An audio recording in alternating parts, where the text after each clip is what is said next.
პრევენციული ღონისძიებების ფარგლებში მცხეთის ხიდზე აიგზალა სატვირთო ავტომობილების მოძრაობა და ეს მოძრაობა გადმოერთო ქალაქ მცხეთაზე.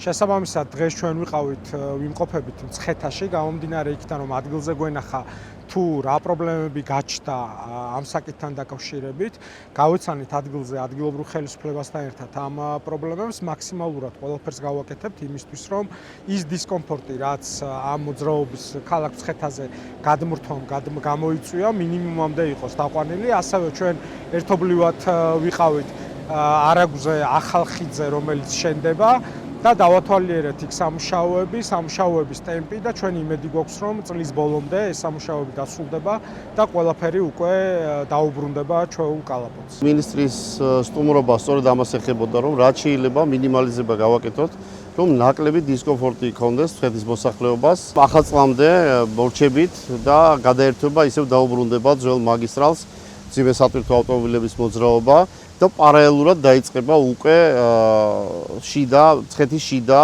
ცენტრალური გზის რეაბილიტაცია.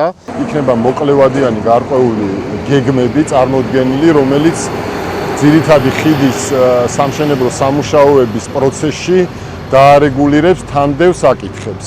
ჩვენთან იქნება მუდმივ კომუნიკაციებში საავტომობილო გზების დეპარტამენტი.